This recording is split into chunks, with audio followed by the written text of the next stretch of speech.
First Lawrence Bank invites you to experience banking at its best.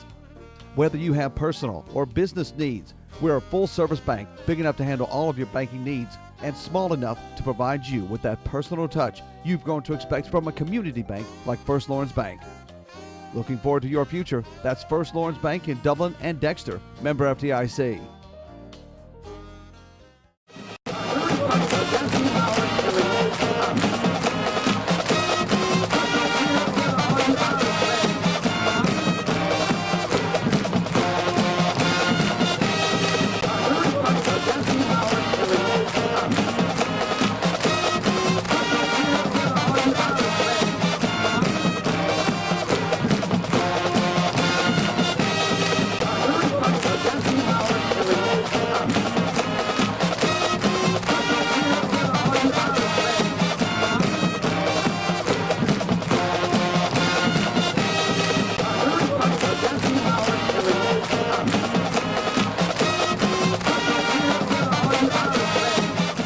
Welcome to another edition of the Dublin Fighting Irish Coaches Show. I'm here with head coach and athletic director of Dublin High School, Roger Holmes. Coach, we had our first and only region loss of the year this week. We'd already secured the region championship. I believe that's your 8th region championship since you've been here in Dublin. You had a 6-2 record against Waco. The game was back and forth. Most of the night, a good game, back and forth. Can you tell us what you saw? Well, I think, number one, credit is due to Washington County. Absolutely. Their young men came off somewhat in there. It could have been a devastating loss. The week before against Northeast, had they won that game, they could have, beating us, could have put them in a 3-way tie for first. Now, they beat us by 4 points, and they would have had to beat us by 6 or more to have been able to move up in those region standings. So I guess at the end of the day, regardless, it would not have happened had they beaten Northeast. But, you know, our football team had every opportunity to win the football game. We did not play as crisp, obviously, as we would hope to this close to the playoffs. You know, and I attribute a lot of it to our special teams. We had an extra point block the other night, which the 1 point wasn't the difference in the game. I'm simply pointing out some things that were issues for us during the course of that game. We had 2 kickoffs that were out of bounds, which gave them field position up around the 35. We had a touchdown that was called back on a kickoff return, and the block in the back that was called was a legit call. It wasn't any type of vicious block in the back. A kid was trying to get position. And actually, his block is the one that sprung the kid for the touchdown. It happened on about the 15-yard line going in. But it ends up, we get backed up from that scoring opportunity there. We got the ball 1st and goal inside the 5. And for the first time this year, we did not come away with any points. I think credit is due some to Washington County, but obviously when you look at the film, there were some execution mistakes on our part on a couple of those plays. That was a big play in the game. Then we took the lead, had the lead, and then we muffed a punt that they recovered after our defense had gotten a stop, gave them a short field, and they scored on the next play. So all in all, and still on top of all that, we're down 4 and we get the ball back with about 3 minutes and 40 seconds to go in the game. On the 10-yard line. Yeah, we've got to go 90 yards. But, a long way to go. And we only had 1 timeout left, so we had to use it, obviously, at the right time and when we could. But you did move the ball about 40 yards on that drive. We got out to somewhere around midfield, and then the time started to become a little bit of a factor, and it forced us into some throwing opportunities, and we missed one, and then we got some pressure, and then we had another, well, actually we had 2 different run plays called that we failed to execute the backfield actions the way that they needed to be. And so Did Waco do anything defensively to surprise you coming in? No, that Waco did exactly what they had been doing on film. Now, the only thing they did a little different, and it wasn't a factor, was they stemmed their defensive line a little bit, but really all they did was stem them right back to the positions that they'd been lining up in all year. You know, we had a couple of players out, which forced us to make a couple of adjustments in personnel, and what they were doing forced us to make a couple of adjustments on the defensive side of the football. And then not having those 2 players kind of messed with that game plan a little bit. But I think the issue that we ran into was it forced us to play a couple other young men both ways with a lot more snaps than they've been used to getting on Friday night. And Jeremy Stuckey being one. Stuckey was one inside at center, and he didn't have his best football game, and he'd tell you that, and I'm not being critical of him, but I really think the issue was that physically he got tired because he took a lot more snaps going both ways the other night than he normally would take. But no excuses. The credit goes to Washington County. It's frustrating in the fact that you'd have loved to have had a perfect season. But at the end of the day, we walk away from this thing, we're 9-1. If you could have told me with this schedule, I think we played 6 teams ranked in the top 10 throughout the season, that we could go 9-1, have a region championship. I would have taken that and before the season started and felt good about it. Also knowing that you lost your starting quarterback in week 2 of the season.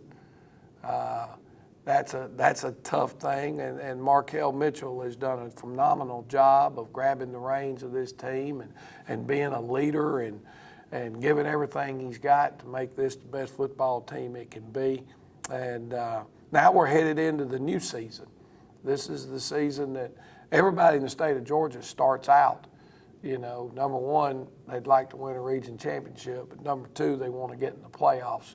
And we've been able to accomplish both of those things this year. So let's go into week 1 in the state playoffs positive. You know, I think that confidence is a major factor. You know, that's the tough thing. You know, when things don't go your way and you get beat and everything's kind of been going your way, then it throws up red flags. It makes it jumps on your confidence level a little bit. I think this football team has got to regroup and refocus and get ready. Well, your team has faced some adversity for the first time this year. Last week, you had to deal with some off-field issues, resulting in a couple of suspensions, I think, that the administration handled admirably. We took a loss on the chin, and I've watched the team come out back yesterday after a good meeting, and the tempo was really upbeat. It looks like they are ready for the first round. Well, they know what's ahead of them. Well, you know, this early county bunch coming in here is coming out of Region 1-5A, or excuse me, Region 1AA. And at the end of the day, when you hook up with teams from Region 1, you've got a battle on your hands. So why don't we go take that first break, and we'll come back and talk about how our region, who they're playing, and what we got to look forward to. We'll be back after a word from our sponsors. Every team has a leader, and Lawrence County's leader in hometown banking is Farmers State Bank, proudly supporting local high school football. Farmers State Bank salutes those who make our community great by working hard to make Friday night football happen. Go Irish, go Falcons, go Crusaders, go Raiders. And count on the team at Farmers State Bank, Lawrence County's leader in hometown banking. Member FDIC and an equal housing lender. I'm Glenn Register at Hometown Supply. Want to wish all our area schools the very best in the upcoming season. Hometown Supply, located in downtown Dublin, is here for all your home and hardware needs. We offer new and used appliances, both gas and electric. Competitive prices on electronics and computers, including cell phones, laptops, and tablets. We have service people on staff, a repairman for our appliances, and a computer technician for our electronics. Come by and see how we can help. Just remember, if you can't do business here, you just can't do business. At Morris Bank, we understand that your personal finances and banking experiences can be stressful. We also know that it doesn't have to be that way. That's why for over 60 years, we've dedicated ourselves to providing common sense banking to people just like you. Even when I started working here, there was a definite vibe that you felt when you walked in the door, from the music that you're always going to hear playing to the hello, good to see you, welcome, how can we help you? You know, it's just a different experience when you bank here. We work hard to combine the latest online mobile technology and top-notch customer service that allows us to do just that. We realize our customers have choices, but what sets us apart is the personal service that we provide that they may not receive at larger institutions. We like to make you feel at home, and we like to make the process as easy as possible when you're banking with us. But we're not focused on helping just our customers. We are equally dedicated to supporting the community we are a part of. Just this year alone, we've logged thousands of community service hours and provided significant financial support to the communities we serve. Something that sets us apart at Morris Bank is what we give back to the communities in which we serve. And as the communities continue to grow, that brings more business and more industry into the area, and it's just this circle effect of giving back and receiving what the community can offer. We want to make sure you have the best banking experience possible. Come see us or give us a call to find out what makes Morris Bank different, because we're banking on you.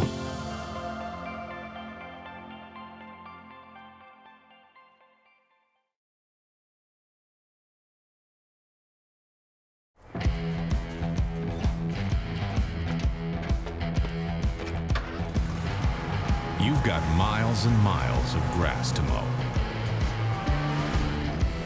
So you're going to need a machine built to perform. Day in and day out. Season after season. You're going to need a Gravely. Built to mow the distance. Now at Myers Equipment and Supplies in Dublin. Hey, want a successful career? Start with an education that puts you front and center with hands-on experience. An education that will prepare you for opportunity in 2 years or less. An education that's fast and affordable. Most OFTC students graduate debt-free thanks to the Hope Career Grant, which offers free tuition in more than 63 programs. Think differently about college. Choose OFTC for an education that's fast, local, and debt-free. OFTC is an equal opportunity institution. And we're back with the Coaches Show with Coach Roger Holmes. Coach, it's a new season. Regular season is over with. We're starting the first round of the playoffs this week. Always a time to get excited. Always been a good time to get excited for your Dublin Irish. Can you tell us a little bit about how the state playoffs are configured and what you see? Well, you know, the tough thing about the playoffs, the good thing and the tough thing. The tough thing is when the season starts, everybody wants to get in the playoffs, and that's always the goal and the positivity of it. The tough thing about it is there's only one team that's going to finish their year on a happy note. Now, time and the ability to look back and reflect makes you count your blessings a little bit. It does. But not at that moment. No. What you have in the state of Georgia is all classifications are divided into 8 regions. And each region has a different number of schools in it based on locality and so on and so forth. So we have 8 regions. What they do out of all 8 regions is they take the top 4 teams from each region. 4 times 8 is 32. So those 32 teams go in to the state playoffs. Round 1, A team's number 1 team always plays a number 4 team from another region. Like for us being in Region 3, Regions 1, 2, 3, and 4 always match up in the first round. Always. In the upper part of your bracket is always Regions 5, 6, 7, and 8. So that becomes your 8-team quadrant. So you're not going to play anybody from your own region at least in the first 2 rounds. It would take the third. It would take the it third to round. the third round for that to happen. And that will be probably a number 1 seed. Well, if you play, it would have to be on your side of the bracket. Your number 1 is also the upper part of the bracket is your region's number 4. Right. The other side is your 2 and 3. Okay, so what we're talking about is like for us, it rotates every year. One year we play Region 1. The next year we play Region 2. The next year we would play Region 3, or excuse me, Region 4, because we're 3. But we're back to Region 1 this year. We're back to Region 1. Which is not always good. No, Region 1 is, well, gosh, we've had some phenomenal games over the years. I know we've played Cook, I think, 3 times in the playoffs. We've won 2 and lost 1 of those. We've played Thomasville twice. We've split with them 1-1. We played Brooks County, obviously, in the playoffs. Was that last year? No, regular season the last 2 years. Phenomenal game with them this year. Both times we've split with them in those 2. Fitzgerald? We've played Fitzgerald, I think, 3 times in the playoffs. We've won 1 and they've won 2, I think is the way that goes. And this is our first time matching up with Early County. Now, 5-5, their record does not mean anything. It doesn't mean anything when you know who they've played. But so the high-seeded team in those playoff brackets always plays at home. So the way it's set up, if you won your region, you're going to be a number 1, and you're the only number 1 in your quadrant of 8. So you're going to play at home if you win the first 2 games regardless. So the Irish will be in the Shamrock Bowl this Friday. And if we can win, the next Friday. So we're guaranteed 2 home games. After that, now you're matching up with the upper half of your bracket, which has another 8 teams. If they're number 1 in their bracket, which we're number 1 in our 8-team bracket, if you find the number 1 in the upper bracket in round 3, now it's head-to-head. So both of you are ranked number 1. So what Georgia High School has started to do is the week prior, like on Thursday, they do what they call a universal coin flip. They run it FaceTime live or whatever it's called. So you can watch it. And you can watch it and see them flip the coin and watch it hit the ground and which side it lands on. And they would declare before they ever flipped it, if your name is at the top of your bracket, you'd be at home. If your name's at the bottom of the bracket, you'd be on the road. So they tell you before they flip it, heads is for the top, tails is for the bottom. So whichever side it lands, that becomes the home team when both teams were the same seat. I remember they used to drive to Waffle House on a Saturday. I've done that lots of times over the years. And flip a quarter at the coffee table. You know, I mean, the they reality. don't do that anymore. No, it's even, you know, I think our state championship game when we played here, it was a coin flip, best I remember. And we were able to win the coin flip, and we hosted the state championship game So here. how far ahead of time do they do that on a 3rd round game? I think it's the Thursday before. They want everybody to know before they play the Friday night's game whether they would be on the road or whether they would be at home the next week.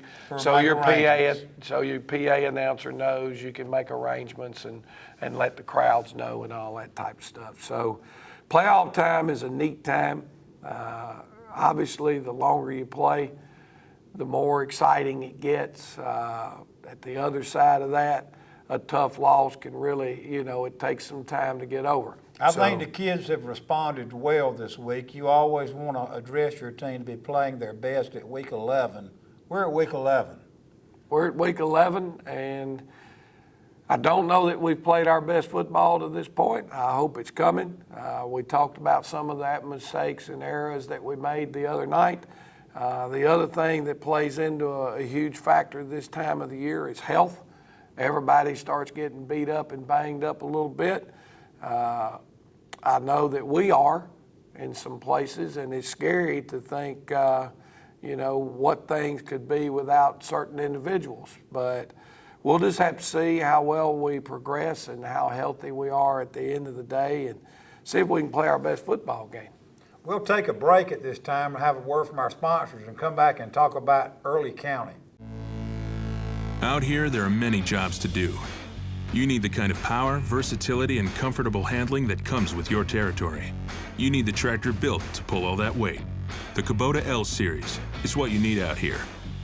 Right now, get an L Series for 0 down with 1.99% APR financing for up to 84 months, plus a 6-year warranty. Your local Kubota dealer is Mid-State Tractor and Equipment. If you're looking for quality equipment and exceptional service provided by trained experts, see Mid-State Tractor and Equipment, 1325 North Jefferson, Dublin. Check us out online or call us at 272-2198. Get your equipment ready for this season. Subcompact, compact, economy, utility, special, agriculture, and other construction and farm tractors and implements. Choose Kubota zero-turn mowers that are proven to provide excellence. Let us help you find the right equipment to meet your lawn care needs. And our utility vehicles are engineered to keep you moving. From mid-size to full-size RTVs. Get groundbreaking levels of performance and productivity at your local Kubota dealer, Mid-State Tractor and Equipment. The holidays are a time for giving thanks. At Dublin Nissan, we're thankful every day that you trust us for the right vehicle at the right price. Now at Dublin Nissan, drive the Sentra SR for as low as $18,835. New or used, drive home in a new ride for the holidays. Now at Dublin Nissan, drive the Titan SV with rebates up to $6,500. Sales, service, and satisfaction. Call, click, or come see us. Dublin Nissan, the only dealer you will ever need. Imagine a life-changing injury. Imagine the fear and unknown. The Houston Clinic Sports Medicine Team, the only physicians in the area with advanced certification in orthopedic sports medicine, treats sports injuries with innovative techniques. The Houston Clinic has helped nearly 1 million athletes live without pain. Imagine getting back in the game. Imagine the best game of your life. The Houston Clinic Sports Medicine Team. When it's time to buy or sell your home, it's time to put the winning team of Century 21 to work for you. And our team includes Charlene Lamb, David Deeves, Dalton Lamb, Benny Helton, Jay Bradley, Raina Dubberly, Karen Widmer, Jessica Granger, Jennifer Bradley, Ruth Watson, Sarah Colby, Jim Jarrett, Charlene Brantley, Jody Tanner, Yvonne Robertson, Pam Tillery, and broker George Durden. So put the Century 21 Durden Cornegay team to work for you today, and you're sure to score every time. For more information, log on to c21dublin.com. Call 272-1535 or come see us at 1700 Veterans Boulevard in Dublin. Century 21 Durden Cornegay, the #1 realty company in Dublin and Lawrence County. Community Bank of Dublin, Lawrence County is here to help you with all of your financial needs. Our team knows what it takes to make life easy and convenient and will help you get set up with our mobile and online banking. We founded Community Bank on common sense banking and a dedication to help people just like you. Our lender, Amy Thompson, loan officer, Gail Rainey, along with our Assistant Vice President, Ryan Lastinger, Executive Vice President, Brian Bazemore, and President CEO, Chuck Harwell, know what it takes to make life easy and convenient and can help you with loans for almost everything, from your automobile, home, land, or any financial goals you have. Come visit us today. Community Bank of Dublin, Lawrence County, where common sense banking never goes out of style. And we're back with the Coaches Show with Coach Roger Holmes. Coach, again, we're back in first round of the playoffs. Region 1 opponent, Early County, down in out of Blakely, Georgia. They've got a long way to come up here, but anytime you play a Region 1 opponent, it's their 5-5 record. It means nothing. You can throw it out the window. I know you've probably got a lot of film, and over the weekend have probably watched a lot. Initially, what can you tell us that you see? Well, I think when we start out talking about them offensively, I really believe they've got a top-notch quarterback.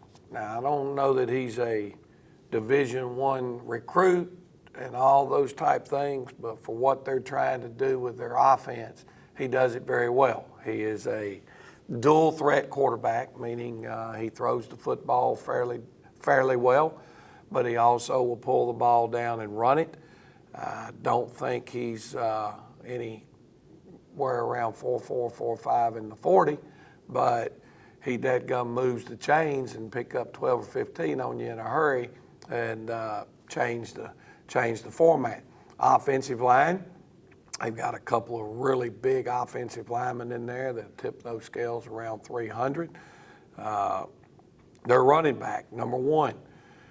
Talked to a couple of coaches there in Region 1. They're highly impressed with this individual. They confirm what we see on film. He runs hard. He's not easy for one individual to tackle. He's not an extremely big young man, but he's got better than average speed. He can certainly hurt you carrying the football. And like I said, their quarterback does a lot of the zone read stuff, and he'll keep the ball off the zone and run the counters. So those two kids do predominantly are their run personnel. Now you start looking at their wide receiver personnel. They've got 2 young men, number 2 and number 14, that they work very hard to get them the football, which is understandable. One of the young men, I think it's number 14, leads their team in catches with like 29 catches, but 600 and something yards, or 39 catches, a lot of yards, and something yards. And a lot of that is yards after catch, because he's a very elusive young man, very quick and hard to tackle in space. Number 2 for them is another scat back, if you will. They line him up in the slots. They run the speed sweeps to him. They throw him the football out of the back, out of the slot receiver and out of the wide receiver spot. He, in our opinion, would be their number 2 go-to guy in the passing game. He's probably... How tall are their receivers? Those 2 guys appear to be in the 5'10" range. Now, they've got 2 more that also play for them defensively, number 9 and number 10. Both of those young men are in the 6'4" range. Big, tall, wide receivers. They don't catch a lot of balls, but they line them up in a lot of different positions. They'll both line up and give you a 2 tight end set. They'll split them out wide, and they're the wide guys in the wide receiver sets. Next time, they're the slot receivers in the slot receiver sets. They move them around a lot, and you need to know where they are. Now, they try to get the ball to them when they can. Yes, and for us or for anybody else, a 6'4" receiver can create some mismatch problems for people when it's all said and done. Now, I think they're about 70% run, 30% pass. Their quarterback is completing in the early 40% of his throws. Now, a lot of times he's been on the money and receivers have dropped some footballs. So he's good enough at quarterback to make you pay. Their receivers are good enough when they catch it out in open field to make you miss and go to the house. So I think offensively, they're balanced, which may always, when you play somebody who's very balanced in what they do, it makes them a little bit harder to defend. They take things out of the shotgun. What kind of offense? Most of the time, 90% of the time they're in the gun. They do step up under center occasionally. It's not something that they want to do. We feel like they've got a couple of plays, couple of things that they want to do from under center, and but that's not their forte. It's not what they do best. Now, when we look at them and we talk about them defensively, have they faced a wing T offense this year? Yes, they faced a wing T offense in Worth County. Worth is a sort of a hybrid wing T. They do some of the same things that we do. Doesn't look like quite as much, but a lot of the same things. And Worth was able to move the football. They didn't move it up and down the field great. Now, Worth, I think, was a 2-8 football team, and they were able to do some things moving the football. But when I look at them defensively, what I see reminds me a lot for our people around here who would know were several of the teams that we used to play from Jefferson County. They're a 3-5 football team. Very strong. Quick, aggressive, run to the football. They have, if they choose to do so, because they play a lot of kids defensively, if they choose to do so, they'll have a defensive lineman in there. I think he's number 55. That's somewhere in the range of 6'3", 280. I think that's about what they've got him listed. They've got another young man that looks to be 6'2", and he's probably about 315. If they want to go big, you're going to see those guys, you know. If they want to go small and quick, then you're going to see more of the 200, 210-pound guys. First player that jumps off the screen, no questions asked, is their linebacker, number 47. Had a chance to see a lot of teams this year on film, evaluate a lot of players. If I'm voting on All-State, he's the best linebacker that I've watched on film this year. Very highly touted kid out of South Georgia, from what I understand. High motor, runs to the ball, and when he hits people, he sends them in the opposite direction. Now, he's about 6'2", about 225. They use him some offensively as a blocking back in their system, just because he's the type of kid who wants to run and put his face on you and be a very physical player. So we're going to have to, you know, make sure that any way possible, we need to get a hat on 47 at least. I don't know that you're going to knock him on his tail, because I've seen a few attack him as a blocker and they end up losing. He defeats the block, gets to the play, but you got to be in the right position. He stands out to you on film. Yeah, he jumps out. And their other two linebackers seem to have really good athleticism, good speed. Their free safety gets involved in the run game, runs the alley very, very well. They get off blocks, they run to the football, and they're physical. So that is the right combination for being a good defensive football team. I think the next area obviously you go to would be the kicking game, and their place kicker is extremely talented. They've tried a lot of field goals with him. They're not scared to try one 45 or 50 yards. He has a lot of kickoffs that are in the end zone, which eliminates your ability to have a kickoff return. And so we just think that young man can be a weapon and change field position on you. So all in all, I'm not concerned about Early County's record. I'm concerned about us taking care of our business, playing football the way we need to play. In the Shamrock Bowl. Because it's going to be a tough football game, and all indications and able to get out of there with a win. Right. Well, Coach, we expect a big crowd to come in. I think the weather's going to clear out. It's going to be cold next few days. I bet the concession stand will have hot chocolate and coffee. The concession stand had hot chocolate and coffee last Friday night, but it was cold. It was cold on top of that press box. And thanks TV 35 for coming out and helping us film the game again last week and do the game of the week. It was cold up there and it was windy, but we'll do it again this Friday night also. We're looking forward to a big crowd. We want everybody to come out and support the Irish. Bring your shakers. We'll have shakers for you. Come early. Come to the Dublin Touchdown Club tailgate if you'd like to come out and join us and have a chicken leg. Well, y'all had it rolling out there the other night, and one thing I want to say before we close up, Mr. Carswell, and a big thank you to yourself and the members of the Dublin Touchdown Club for working real hard on our Luck of the Irish drawing.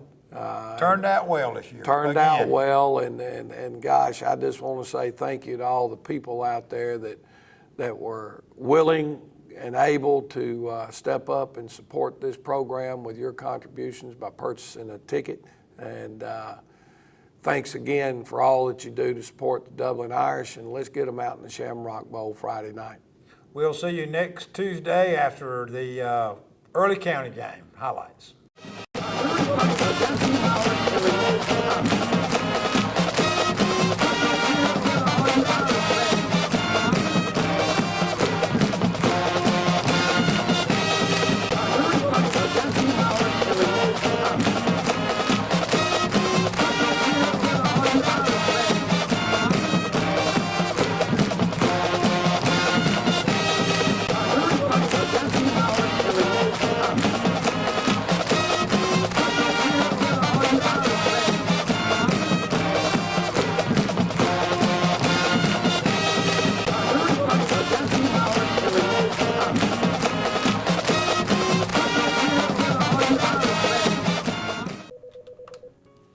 Good afternoon. City of Dublin Natural Gas Department, Yvonne speaking. How may I help you? You're smelling gas inside your house? Eric, at 709 Bell Drive, they're smelling gas inside their house. Could you go check it out, please? 10-4, I'll be en route. One of our service personnel is being dispatched. At this time, please evacuate your home and move to a safe destination, away from the potential gas leak. Do not light a match, turn on any electrical switches or devices. Do not hang up your phone, place it down and leave. And please do not re-enter your home until a leak investigation has been conducted by our gas department.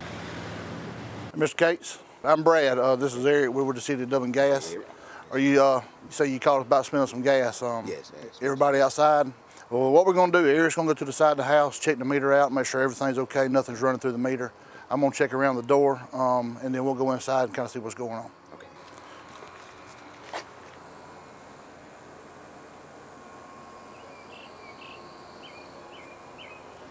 Mr. Case, we went inside and checked around the ceiling, pretty much everywhere, all your appliances, and it looks like you're in good shape. The reason that we check up high around the ceiling is natural gas is lighter than air. It's always going to rise. We checked all your appliances. Absolutely nothing was indicated as far as gas leak goes. So I believe you're in good shape. All right.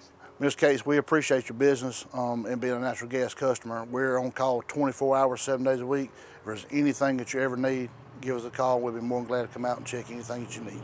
Okay, all right, appreciate that. Thank you, sir. Thank you, sir. All right. All right, appreciate it.